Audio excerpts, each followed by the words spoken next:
We are back talking about use of force with Idaho Falls Police Chief Mark McBride.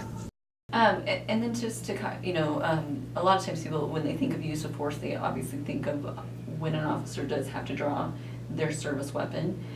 And then sometimes it results in an officer-involved shooting. Can you kind of explain some of the things that people need to understand when it comes to when those situations do arise and when they occur? What are some of the things, I guess, misnomers that oftentimes people don't understand about those situations? Well, first off, when an officer is considering use of force, they have to consider the seriousness of the crime that's occurred or occurring. Then they have to consider the threat or harm to the community, the physical harm. Is somebody else going to be injured by the acts of this person, to the public or to the officer? And then the risk of escape. And so you've got to consider that. But those things are all fluid and rapid moving. And so the courts have given police departments, police officers a little bit of leeway, saying that these can't be judged in 20/20 hindsight by those that have the opportunity and the time to sit and evaluate every fact. These officers have to make split-second decisions. What starts out as maybe even a minor traffic violation could, in the snap of a finger, end up being a deadly force encounter.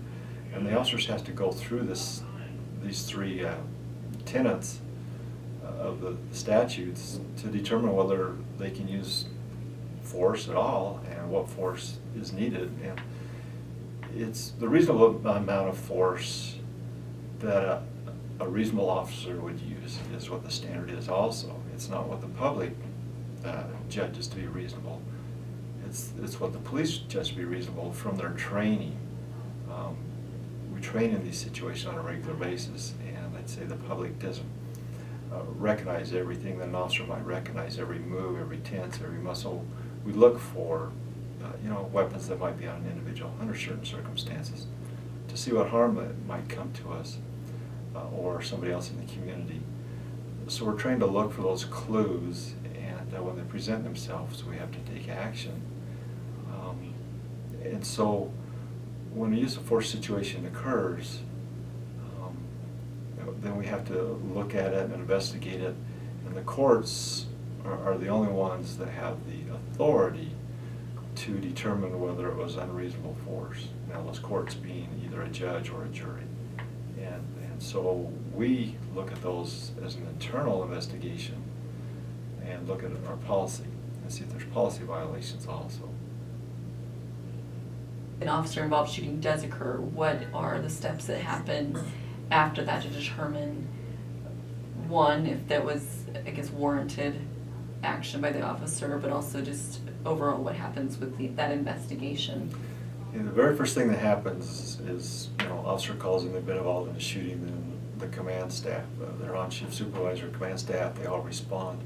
You secure the scene immediately, just like you would any crime scene, because a crime has just occurred.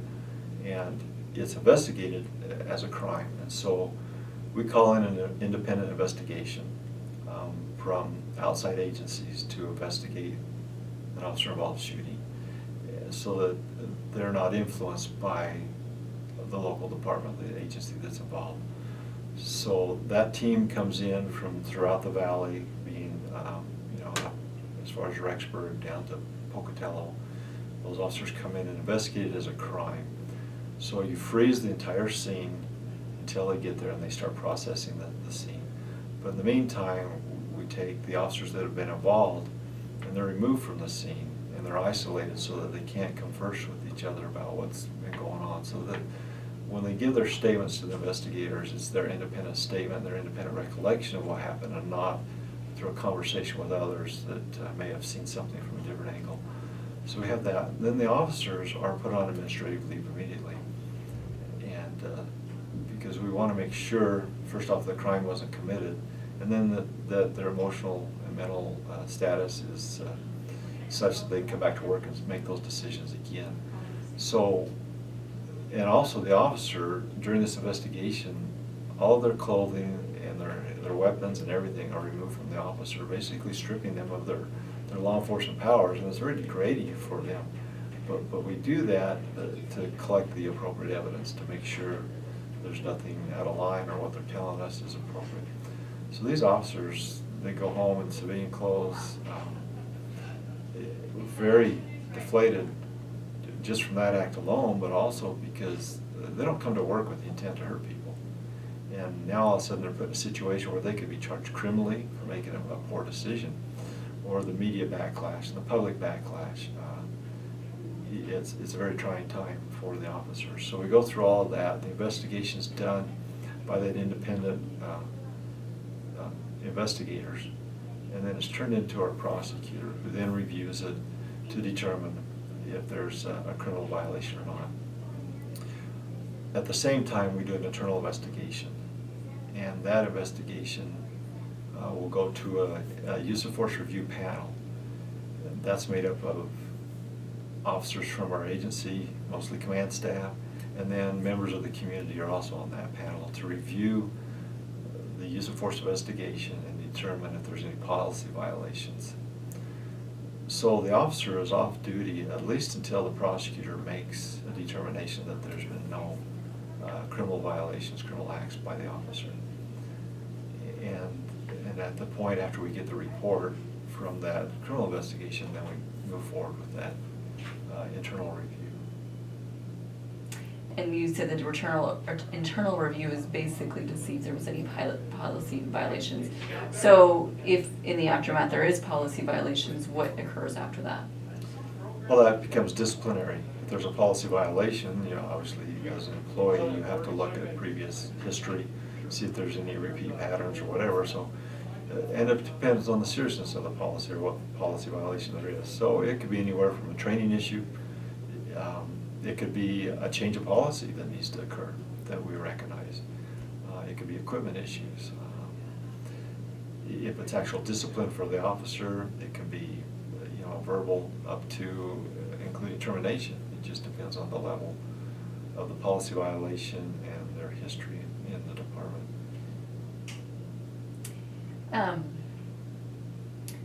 You talked a little bit about some of the psychological impact that is on officers, and maybe kind of go into that a little bit more about, even just as, from the time that they're determining the amount of force that they use to if they end up using their service weapons, some of the psychological things that have been known to be impacted when that happens. Well, first off, officers are hired to do a job, keep this community safe. And it's almost like a betrayal when they're questioned on what their decisions were, and then taking their uniforms and their gun away from them and all that stuff. It's very deflating, and it really hurts the ego and the emotional stability of an officer. But they also second guess themselves, because there's not an officer on this agency, and I don't know of many agencies, that comes to work with the intent to harm somebody. We're not taught to harm people as we grow up, and that affects you psychologically. And you add that to all the things we see every day, from the violence to the family violence to people harming themselves. It adds to what's typically called the PTSD. Looking at these things on a daily basis affects an individual, but officers see these things daily, as opposed to community members might see them once in a lifetime. And so it affects their psychological state, and we second guess ourselves. We wonder if we did the right thing. We wonder if we're in the right profession. We also second guess whether we should have saw the clues in advance, whether we could have prevented this force by acting another way. All these things go through our minds to determine whether we did what's right. Even if everybody says, yeah, you did right, officers are still second guessing themselves to see, did I really do what's right? Maybe we did what's right according to law, but could I have done something different? Could I have done it better? Use of force never looks good to the community. It's hard to explain that, even when you're following the law. And for us as individuals, we also understand that. Second guess ourselves quite a bit. Speaking about, obviously you just mentioned that, use of force never looks right, and part of that's just because either, everybody has their own expectations of what use of force could be. They don't have an understanding truly of what the training is or how officers are trained. But how does, public perception or even the pressures from the community affect how officers perform their job and how they, how do they utilize use of force when it is necessary? Well, we live in a community where officers use a high level of restraint. They try everything they can to resolve a situation without using any force, and especially deadly force. Sometimes that hesitancy leads to officers being injured. I can't think of a time where that's happened here in this community, but it happens in other communities where you're just trying to give that person just that extra second to show their intent, or you don't believe they're really going to cause harm to somebody, and then somebody ends up getting hurt. And so officers are trying to judge that or balance that when they're confronting those situations. It takes less than a half a second for somebody to pull a trigger that's got a gun pointed on you. And so does an officer wait until he sees the person jerk, try to pull the trigger to fire back? Then you got action versus reaction time. They're trying to judge all this and determine, can I talk them down and talk them into giving up? So it's really tough. As far as, the safety of this profession, how would you, on a scale of 1 to 10, determine the safety of this profession?